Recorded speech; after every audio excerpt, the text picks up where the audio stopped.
श्री शिवाय नमस्तुभ्यम। श्रोताओं, कैसे हैं आप सभी। हमारे चैनल पर शिव महापुराण की कथा चल रही है।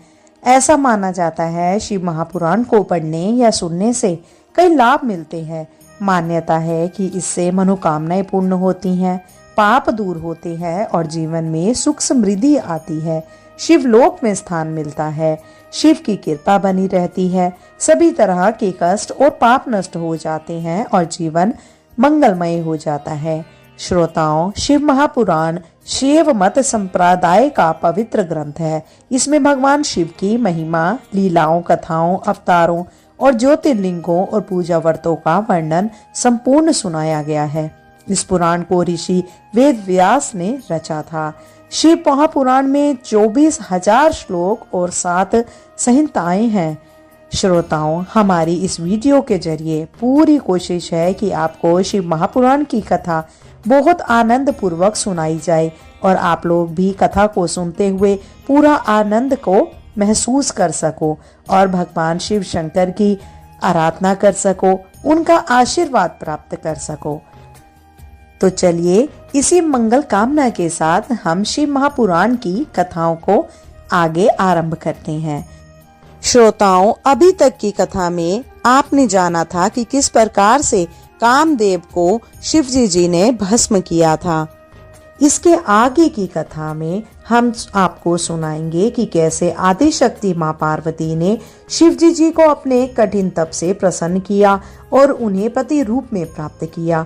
जिस समय गिरिजा ने शिवजी जी के प्रलयकालीन क्रोध से कामदेव को जलते हुए देखा, उस समय वह भयभीत हो वहां से भागकर अपने घर जा पहुंची। इस दशा को देखकर माता पिता शीघ्र ही गिरिजा के समीप आ पहुंचे।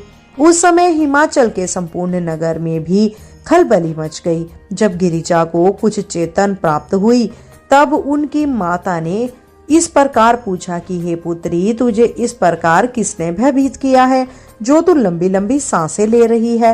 तब गिरिजा ने जो कुछ दृश्य देखा था वह सब विस्तार पूर्वक कह सुनाया। उसे सुनकर माता पिता ने गिरिजा को बहुत संतावना दी।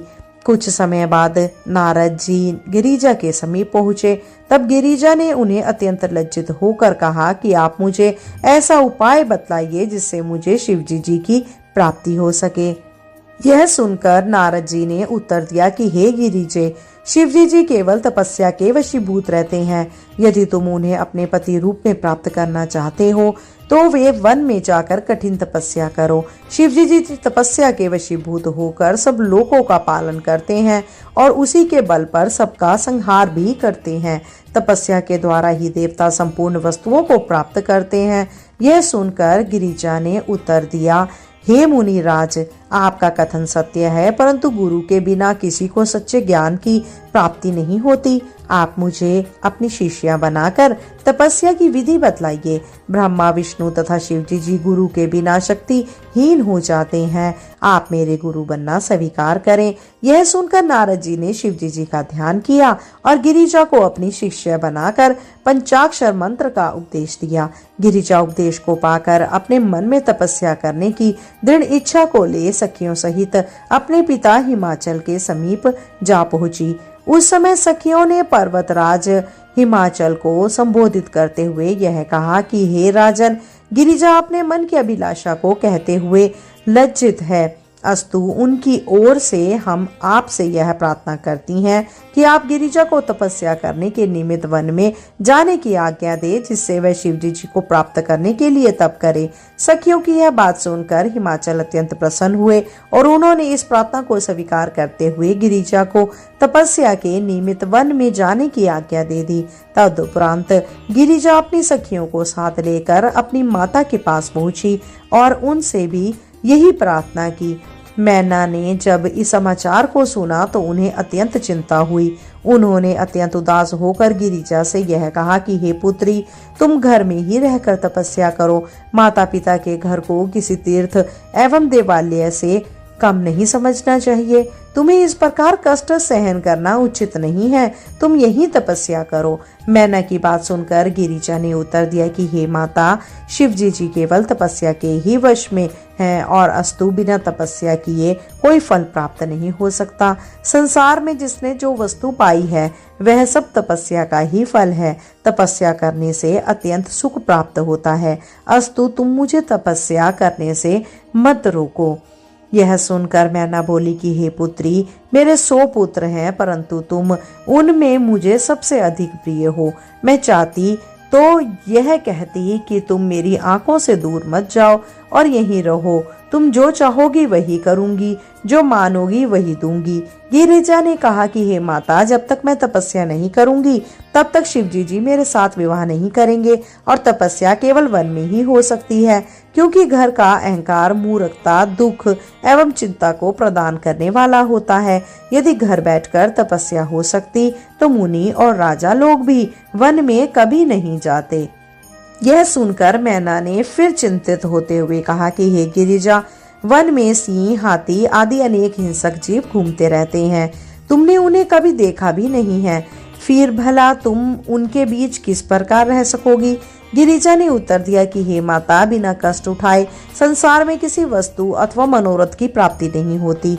मेरा यह निश्चित मत है कि शिवजी जी अपने भक्त की घर तथा बाहर सब जगह रक्षा करते हैं। गिरिजा के मुख से इन शब्दों को सुनकर मैना ने उसका मन शिवजी जी की ओर से हटाने के लिए यह भी बात कही कि हे गिरिजा, शिवजी जी भांग, धतूरा, विष आदि मादक वस्तुओं का सेवन करते हैं। वे नग्न शरीर, अशुभ वेशधारी तथा दरिद्र हैं। भला यह तो बताओ कि उनकी भक्ति करने से तुम्हें क्या प्राप्त हो सकेगा? माता की यह बात सुनकर गिरिजा ने उत्तर दिया कि हे माता, ब्रह्मा, विष्णु आदि देवता तथा समस्त ऋषि मुनि शिवजी जी की सेवा करते हैं। वे आदि पुरुष तथा सबके स्वामी हैं। मेरे हृदय में भी अब उन्हीं का निवास है और वे तीनों गुणों से रहित होते हुए भी अनेक प्रकार के चरित्र करते हैं। अस्तु तुम्हें उनकी निंदा करना उचित नहीं है। अब तुम मुझे आज्ञा दो जिससे मैं वन में जाकर उनकी तपस्या कर सकूं। गिरिजा के इस प्रकार के निश्चय को देखकर जब मैना ने यह जान लिया कि गिरिजा के हृदय में सचमुच ही शिवजी जी की भक्ति दृढ़ हो गई है, तो उन्होंने अत्यंत प्रसन्न हो इस प्रकार कहा कि हे पुत्री, मैंने तुम्हारे निश्चय को देखने के लिए ही जानबूझकर ऐसी बातें कही थी। सच पूछा जाए तो भगवान शिव सबका मनोरथ पूरा करते हैं। अब तुम प्रसन्नता पूर्वक वन में जाओ और शिवजी जी की आराधना करो। इस प्रकार माता पिता की आज्ञा पाकर गिरिजा भगवान सदाशिव की स्तुति करती हुई तपस्या करने के हेतु वन में चली गई। गिरिजा ने ब्राह्मणों को प्रणाम किया तथा अपने लौटने के समय तक के लिए उन्हें कालक्षेप करने के निमित्त बहुत कुछ दान देकर प्रसन्न किया। उन्होंने भिखारियों को भी सब वस्तुएं प्रदान की, क्योंकि भिखारियों को भिक्षा देने से शिवजी जी अधिक प्रसन्न होते हैं। गिरिजा ने श्रेष्ठ मुहूर्त में वन के लिए प्रस्थान किया। उस समय सब लोग उन्हें आशीर्वाद देने लगे। देवताओं ने भी जय जयकार करते हुए उनके ऊपर पुष्पों की वर्षा करी और धुंधुमिशी बजाई। जिस समय गिरिजा चली उस समय उनके बाएं अंग फड़कने लगे तथा शुभ शगुन होने लगे, जिससे यह प्रतीत होता था कि उन्हें शिवजी जी अवश्य ही प्राप्त होंगे। हमें इस बात को भली भांति जान लेना चाहिए कि शक्ति के बिना संसार में कोई आनंद नहीं है। शक्ति के प्रकट होने पर ही संसार में आनंद प्राप्त होते हैं। वे शक्ति ही अपने चरित्र द्वारा सब लोगों के दुखों को दूर किया करती है। जिस प्रकार जीव के बिना इंद्रियां, चंद्रमा के बिना रात्रि और जल के बिना मछली प्रसन्न नहीं रहती, उसी प्रकार गिरिजा के बिना हिमाचल का नगर भी सूना हो गया। उधर गिरिजा ने भी वन में पहुंचकर अपना स्वरूप ऋषि मुनियों के समान बनाया और शिवजी जी के अतिरिक्त और सबका ध्यान लगाया। तदुपरांत वे तपस्या करने के निमित्त श्रृंग तीर्थ को गई, जो उसी समय से गौरी शिखिर के नाम से संसार में प्रसिद्ध है। उन्होंने 64 वर्षों तक सिर नीचा किए एक ही आसन पर बैठे तपस्या की। वे ग्रीष्म काल में अग्नि में तपती, वर्षा काल में खुले मैदान में रहती और शीतकाल में जल के भीतर बैठकर कठिन तपस्या करती। जब इस प्रकार उम्र तप द्वारा भी उन्हें फल की प्राप्ति नहीं हुई तो उन्होंने 1 सहस्त्र वर्ष तक केवल वृक्षों की जड़ तथा पत्ते खाकर और कठिन तपस्या की। तदुपरांत 1 वर्ष तक केवल हरी घास और साग आदि खाए। फिर कुछ समय तक केवल वायु पीकर ही तप करती रहीं। ऐसा उग्र तप करने पर भी जब उनका मनोरथ पूरा ना हुआ तब वे हिमाचल पर्वत पर लौट आई। वहां उन्होंने 3 करोड़ पार्थिव अर्थात शिवलिंग बनाकर उनका पूजन किया। उन्होंने अनेक प्रकार के पुष्प गिन गिन कर उन शिव मूर्तियों पर चढ़ाए और दिन रात शिव जी की पूजन ध्यान तथा स्मरण के अतिरिक्त अन्य किसी बात से अपना संबंध नहीं रखा। वे शिव जी के प्रेम में ऐसी मग्न हुई कि उन्होंने प्राणायाम करके अपने को अपने में ही लीन कर लिया और ब्रह्म रूप में स्थित हो गई। उनके इस तपस्या काल में अनेक प्रकार के संकट भी सामने आए। कई बार उन्हें भूत प्रेत की सेना ने चारों ओर से घेर लिया। कई बार सिंह, हाथी, भैंसा, बैल तथा चमगादड़ आदि का स्वरूप धारण करके भूतों ने उन्हें डराया। जो भूत प्रेत गिरिजा को डराने के लिए आते थे उनका स्वरूप इतना भयानक था कि उसका वर्णन किया नहीं जा सकता। उनमें से अनेक के केवल एक ही आंख थी। कोई अंधा था, किसी को सहस्त्रों नेत्र थे, कोई नाचता था तो कोई दौड़ता था, कोई मार मार शब्द का उच्चारण करता और कोई गिरिजा को मारने की चेष्टा करता था। कोई मैना का स्वरूप धारण करके यह कहता कि हे गिरिजे, तुम्हारे पिता ने तुम्हारे वियोग में खाना पीना छोड़ दिया है, अब वे मृत्यु को प्राप्त होने ही वाले हैं। अस्तु तुम घर चलो और अपने पिता को देखो, उनकी रक्षा करो। इस प्रकार भूत प्रेतों ने गिरिजा का तप भंग करने के लिए अनेक छल किए, किंतु गिरिजा का ध्यान पल भर को भी विचलित न हुआ।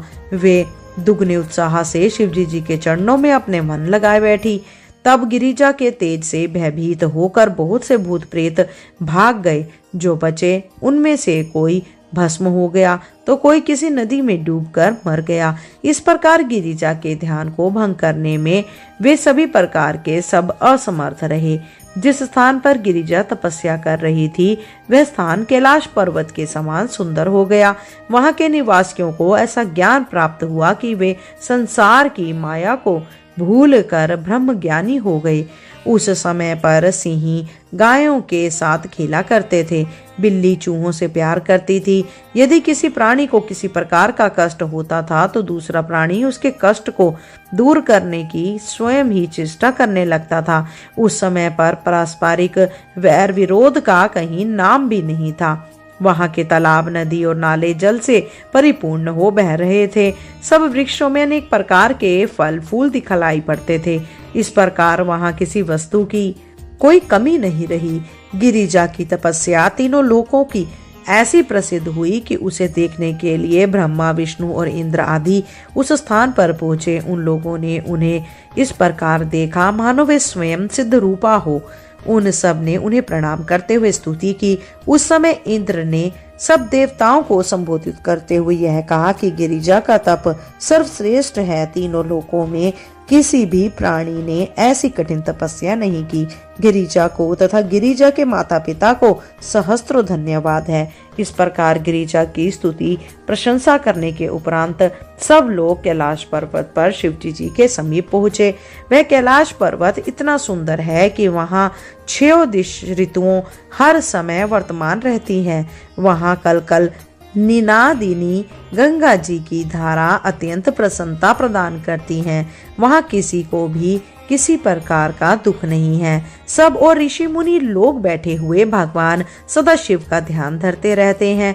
कहीं पर सिद्धजन तपस्या करते हैं और कहीं किन्नर गीत गाते हैं। कैलाश के उस आनंद को देखते हुए जब सब लोग शिवजी जी के समीप पहुंचे तो शिवजी जी ने उन्हें योग स्थित शरीर किए अपना दर्शन दिया। शिवजी जी के उस स्वरूप को देख देवताओं को ऐसी प्रसन्नता हुई कि उसका वर्णन नहीं किया जा सकता। उनके ललाट पर चंद्रमा विराजमान था तथा जटाओं में गंगा जी बह रही थी। वे अपने मस्तक पर त्रिपुंड लगाए हुए थे और कानों में सर्पों के कुंडल पहने थे। शिवजी जी के उस परम सुंदर स्वरूप को देखकर सब लोगों ने पहले तो उन्हें दंडवत प्रणाम किया, तदुपरांत बहुत प्रकार से स्तुति एवं प्रशंसा की। देवताओं ने भगवान सदाशिव की प्रार्थना करते हुए कहा कि हे प्रभु, आपके महान तेज एवं गरिमा का वर्णन नहीं किया जा सकता। आपने कृपा करके शबरी को मुक्त किया और सुमना को भी परम पद दिया है। आपकी सेवा करके अनेक पापी अपने लोक को प्राप्त हुए हैं। आप पर ब्रह्मा, परमेश्वर तथा सबके स्वामी हैं। उत्पत्ति, स्थिति तथा प्रलय ये तीनों कार्य आपके वश में रहते हैं। आप ही हम सबके रक्षक हैं। जड़ तथा चेतन की बातों को आप भली भांति जानते हैं। संसार में ऐसा कोई पदार्थ नहीं है जो आपसे भिन्न हो। यह संपूर्ण संसार एक वृक्ष के समान है। उस वृक्ष का एक अंकुर, 2 फल, 3 मूल तथा 4 रस हैं। आप स्वयं ही आकाश तथा पृथ्वी के रूप हैं। निकट तथा दूरी सब में आप विराजमान हैं। हे प्रभु, माया के वशीभूत रहने के कारण साधारण लोग आपको नहीं जान पाए, परंतु जो लोग आपके भक्त हैं वे संपूर्ण संसार को शिवमय ही देखते हैं। आपका स्वरूप निर्गुण है, परंतु भक्तों पर कृपा करके आप सगुण भी बन जाते हैं। बहुत से लोग आप चरण रूपी नौका का सहारा लेकर संसार सागर से पार उतर गए हैं। आपकी भक्ति के बिना आवागमन में छुटकारा नहीं मिलता।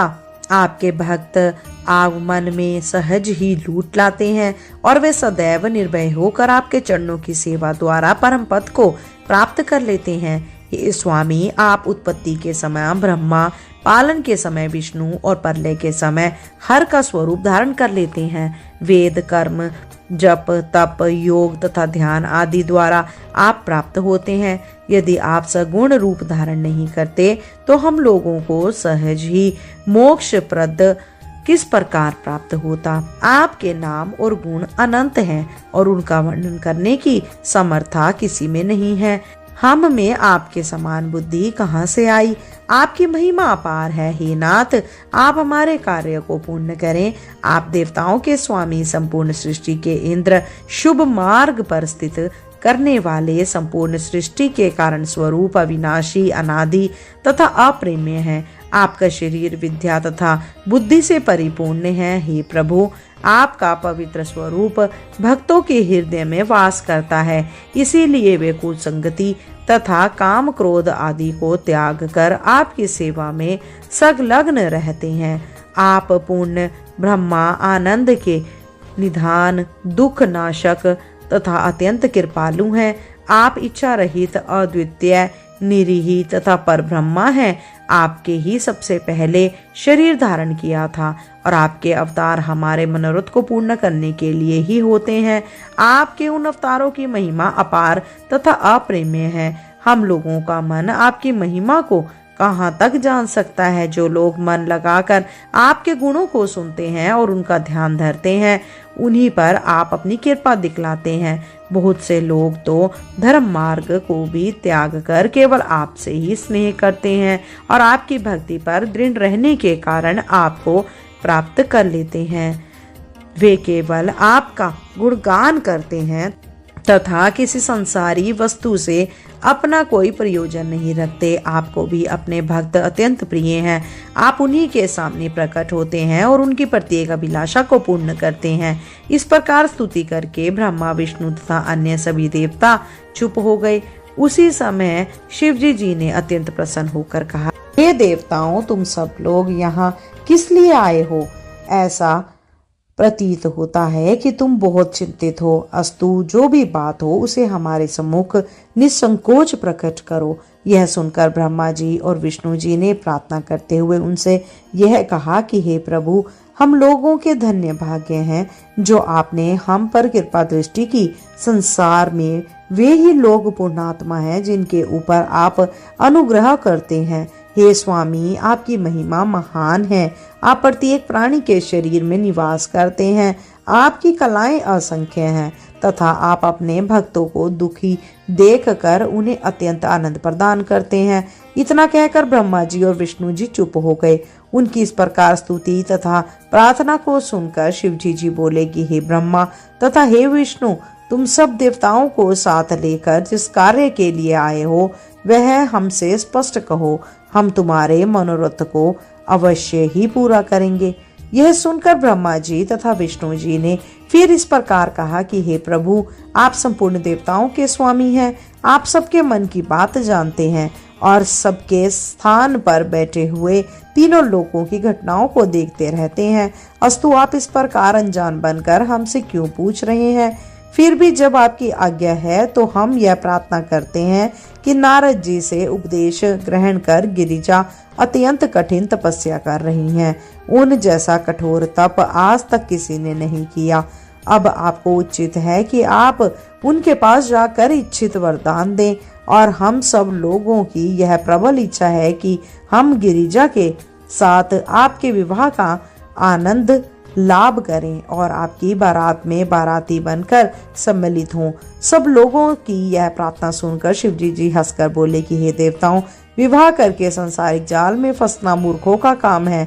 यद्यपि वेद ने इस संबंध में बहुत सी बातें कही हैं, परंतु उनमें सबसे मुख्य बात ध्यान में रहने योग्य यह है कि स्त्री की संगति के समान बुरा कर्म और कोई नहीं है।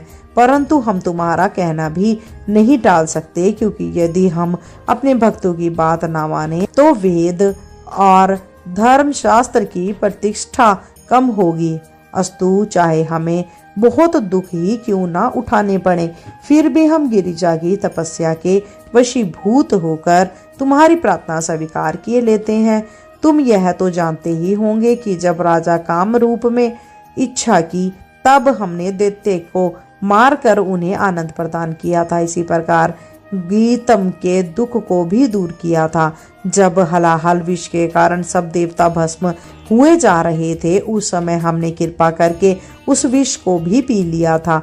विष्णु जी के रामचंद्र अवतार के समय हमने हनुमान का अवतार लेकर अनेक दुख उठाए थे। इसी प्रकार जब जब हमारे भक्तों पर कोई कष्ट पड़ा है तब तब हमने स्वयं दुख उठाकर उन्हें आनंद प्रदान किया है।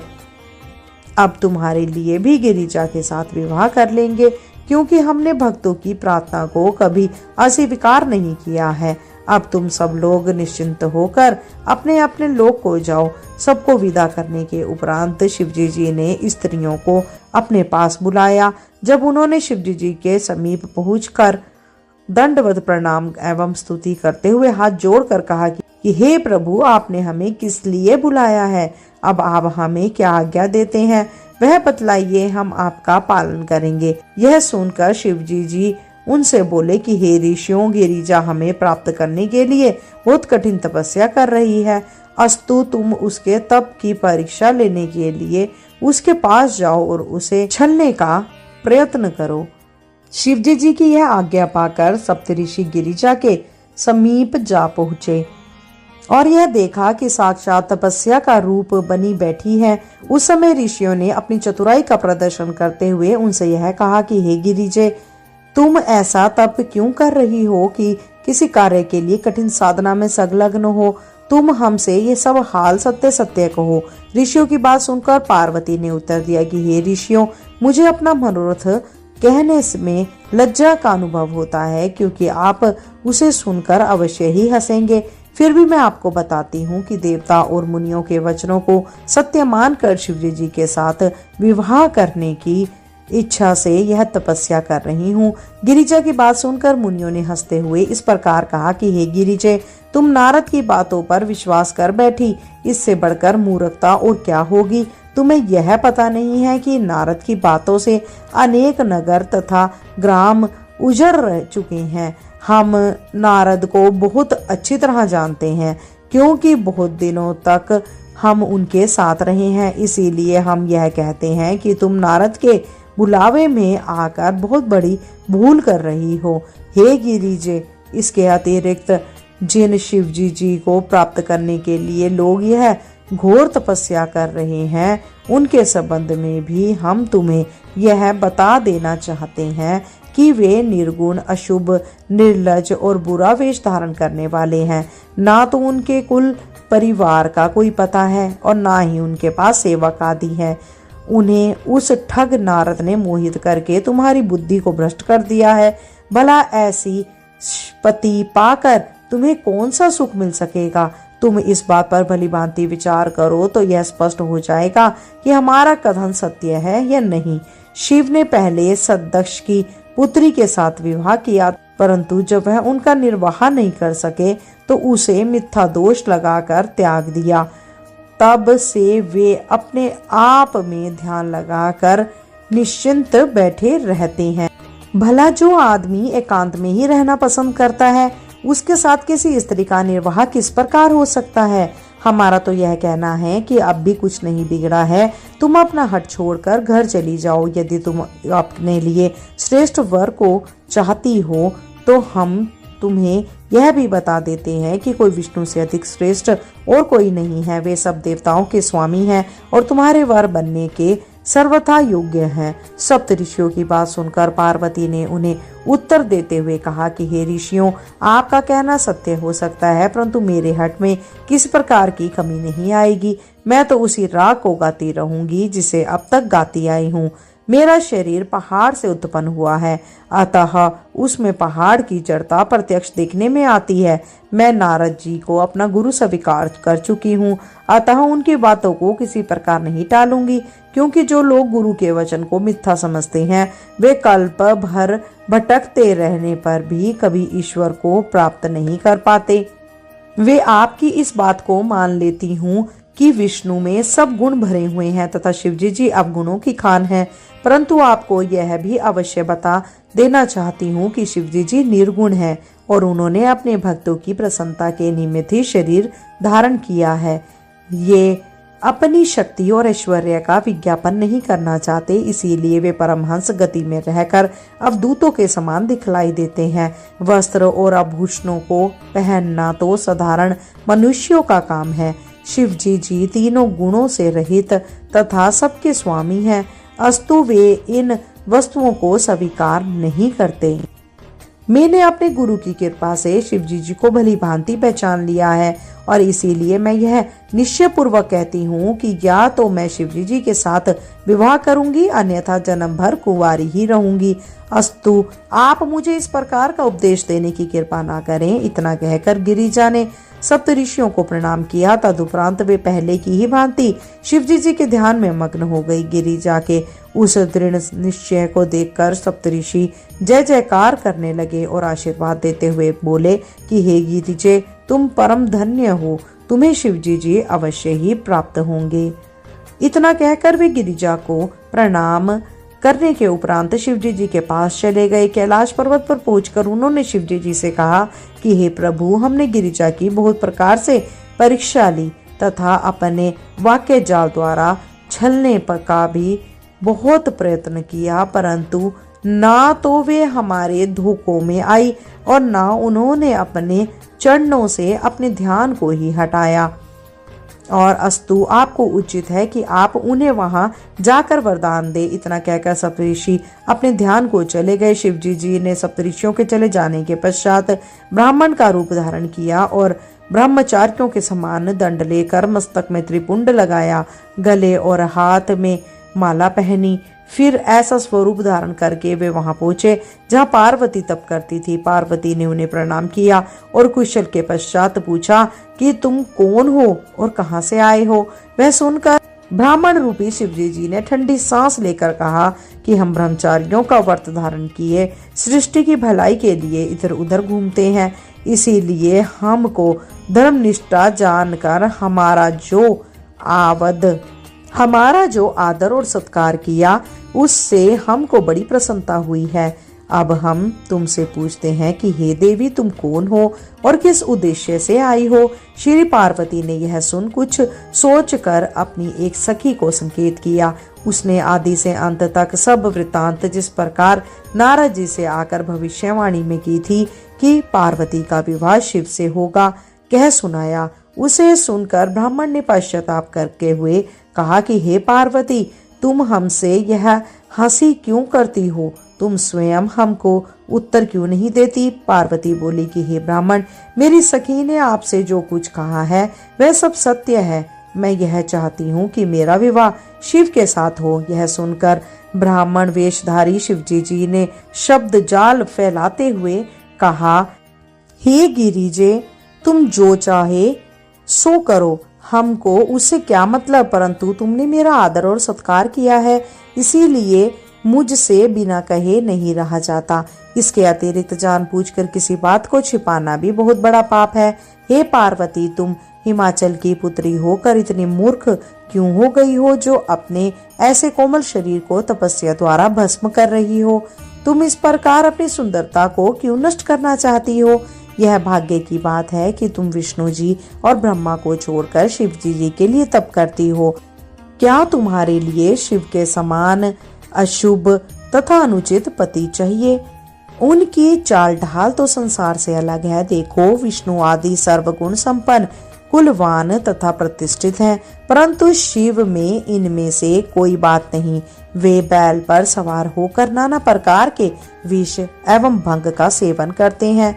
वे सिंगी और हम हाथ में लिए भूत प्रेतों के साथ लीला करते हैं तथा वन में अकेले उदास बैठे रहते हैं। उन्होंने कामदेव को जला दिया है। नारद ने भी तुमको उनके अवगुण ना बताकर इस प्रकार छला है। फिर नारद का तो यह स्वभाव है कि यह संपूर्ण सृष्टि में इसी प्रकार के उत्पाद करते फिरते हैं। नष्ट कर डाले तथा हिरण्यकश्यप के लड़के के साथ कितना छल किया। तुम उन सब बातों को भुलाकर समझ से काम लो तथा अपना काम करो। अब भी कुछ नहीं बिगड़ा है। तुम स्वर्ण जड़ित अंगूठी छोड़कर कांच को क्यों ग्रहण करती हो? गंगा जल छोड़कर कुएं के जल की क्यों इच्छा करती हो? इतना कहकर शिवजी जी ने पार्वती के स्वरूप की प्रशंसा करते हुए कहा कि हे पार्वती, देखो, तुम्हारे इस सुंदर मुखमंडल पर असंख्य चंद्रमाओं की कांति विराजमान है।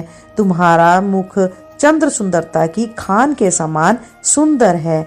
तुम इस प्रकार अपने सुंदर शरीर को व्यर्थ में ही क्यों नष्ट करती हो? तुम्हारे विवाह के लिए केवल विष्णु ही है, तुम उन्हीं से विवाह करो। हम तुमसे कहते हैं कि यह बात उचित नहीं है, तुम अब भी संभल जाओ। इस प्रकार ब्राह्मण रूपधारी शिवजी जी छल की बातें कहकर खेद सहित तथा रूखे हो अलग बैठ गए। पार्वती ने शिवजी जी की निंदा सुन मन में कुपित हो बार बार खेद किया। कुछ समय के पश्चात पार्वती मन ही मन बोली, मैंने इस व्यक्ति को ब्राह्मण जानकर धोखा खाया। यदि मैं पहले से इस ब्राह्मण को दुष्ट तथा शिवजी जी की निंदा करने वाला जानती तो चुप रहती।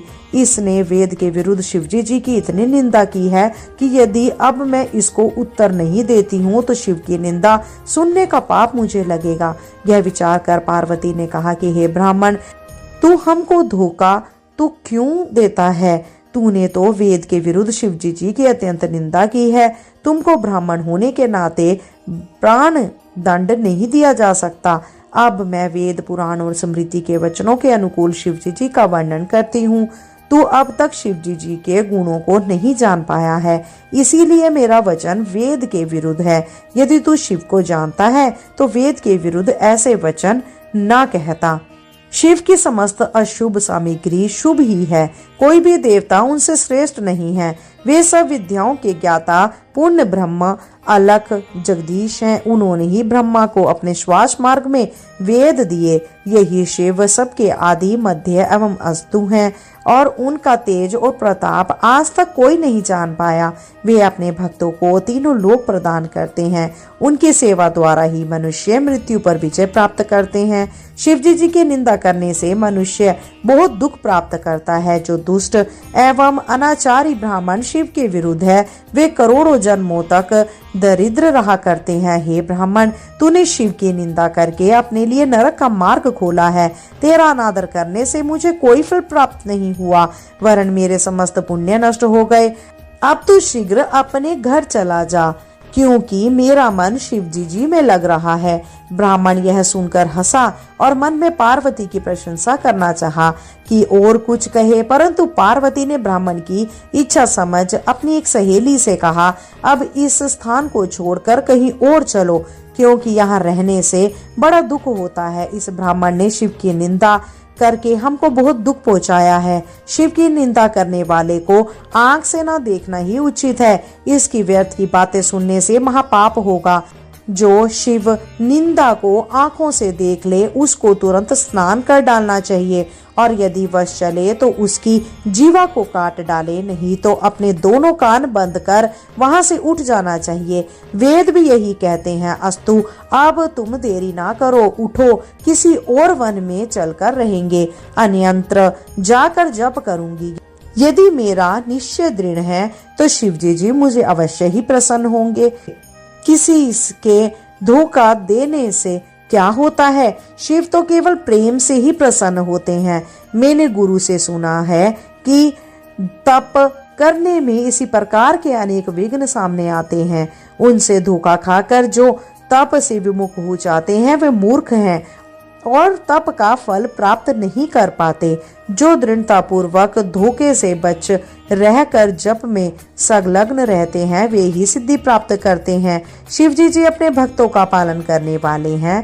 पहले तो वे अपने भक्तों की परीक्षा लेते हैं, फिर प्रसन्न हो जाते हैं। यह कहकर पार्वती अपनी सखियों के साथ वहां से चली गई। शिवजी जी इस प्रकार पार्वती का हठ तथा प्रेम देखकर अत्यंत प्रसन्न हुए तथा उन्होंने अपने यथार्थ मुख स्वरूप, जैसा कि नारद जी ने उमा से कहा था, धारण कर लिया। मस्तक पर जटा, गंगा की धारा और चंद्रमा विराजमान, ललाट पर त्रिपुंड लगाए हुए, कानों में कुंडल पहने, गोल गोल सुडूल, कपोल, 3 नेत्र, नाक तथा ओष्ठ परम सुंदर, हाथ पांव की उंगलियों लाल लाल और इस प्रकार प्रत्येक अंग प्रत्यंग अत्यंत सुंदर और सुभंग था। जिस रूप का ध्यान कर रही थी शिवजी जी ने उसी प्रकार का रूप धारण कर उनको दर्शन दिए और कहा कि हे पार्वती, तुमने हमारी इतनी आराधना और तपस्या की है जितनी आज तक किसी ने नहीं की। यद्यपि हमारा तप और संयम अत्यंत दृढ़ है, परंतु तुम्हारे तप ने उसे भी हिला दिया। हमने पहले भूतों को फिर सप्तऋषियों की तुम्हारे पास भेजा, जिससे तुम्हारे दृढ़ तप की ख्याति संसार भर में प्रसिद्ध हो। तुम क्रोध ना करो, क्योंकि हमने यह सब बातें तुमसे प्रकट होने के लिए तथा परीक्षा लेने के लिए ही की हैं। जैसा कि कुम्हार घड़े को संभालने के लिए ऊपर से उसे पीटता है, हमने तुम्हारी भक्ति को सांसारिक रीति के कारण ही देखा है। तुम समस्त संसार की माता तथा वह देवी हो जिनके चरण कमलों की सेवा देवता आदि सब करते हैं। तुम उत्पत्ति, पालन तथा प्रलय के हेतु 3 गुण धारण करती हो। तुम ही तीनों लोगों को आनंद देने वाली हो। तुम्हारे रूप, गुण तथा प्रभाव असंख्य है। तुम्हारा ही अंग लक्ष्मी, वाणी तथा ब्राह्मणी है। तुमने मुझे सगुण अवतार लेते हुए जानकर गिरिजा का अवतार लिया है। जिस प्रकार शब्द एवं अर्थ में कोई अंतर नहीं है, उसी प्रकार हमारे और तुम्हारे बीच में भी कोई अंतर नहीं है। केवल संसारी जीवों की दृष्टि में हम तुम 2 शरीर रहते हैं, परंतु वास्तव में हम एक हैं। हमारे तुम्हारे चरित्र वेद भी नहीं जानते। तुम्हारा तप अब पूर्ण हो गया है। तुम्हारी जो इच्छा हो वह हमसे मांगो। यह कहकर शिवजी जी चुप हो गए। पार्वती जी बोली कि हे नाथ, यदि आप वास्तव में मुझ पर प्रसन्न हैं तो मुझको मेरी इच्छा अनुसार वर दीजिए। आप मेरे पति होकर संसार की रीति के अनुसार मेरे साथ विवाह कीजिए। मेरे समस्त अपराधों को क्षमा कर आप मेरे पिता से जाकर विनती करें तथा अपने संसारी चरित्र को दिखाएं। पार्वती यह कहकर चुप हो गई। तब शिवजी जी ने कहा कि हे गिरिजे, तुमने जो वरदान मांगा है हम उसे स्वीकार करते हैं। यह कहकर शिवजी जी अंतर्ध्यान हो गए। तब देवताओं ने जय जयकार किया। आकाश से पुष्प वर्षा हुई। विष्णु, ब्रह्मा तथा अन्य देवता गिरिजा के चरणों पर आकर गिर पड़े और हर्ष के कारण गिरिजा की स्तुति करने लगे। जो कोई उस स्तुति का पाठ करता है उसके सब मनोरथ पूर्ण होते हैं। उस स्तुति को सुनकर पार्वती ने सब देवताओं से कहा कि हे देवताओं, तुम सब अपने अपने घर जाकर प्रसन्न रहो। हमने कठोर तप किया है, इसीलिए देवताओं के सभी कार्य पूर्ण होंगे। शिवजी जी ने मुझे वर दिया है कि तुम्हारा कोई कार्य शेष ना रह जाएगा। यह आज्ञा सुनकर सब देवता वहां से चले गए तथा गिरिजा भी घर जा पहुंची। भगवान सदाशिव की महिमा जानना अत्यंत कठिन है उनकी महिमा करोड़ों वर्ष तप करके भी कठिनता से जानी जा सकती है। वे शरीर धारण कर अनेक प्रकार की लीलाएं रचते हैं तथा संसार के जीवों की भांति प्रकट होकर अपने भक्तों के कार्य पूर्ण करते हैं। बोलिए भोलेनाथ की जय, देवों के देव महादेव की जय। श्रोताओं, यह अध्याय यहीं समाप्त होता है। अगर आपने इस वीडियो का आनंद लिया हो तो कृपया करके वीडियो को लाइक और शेयर करें। अगर आप चैनल पे नए हैं तो कृपया करके सब्सक्राइब अवश्य करें। शीघ्र मिलते हैं नई वीडियो और नई जानकारी के साथ। जब तक के लिए जय श्री कृष्ण, राधे राधे।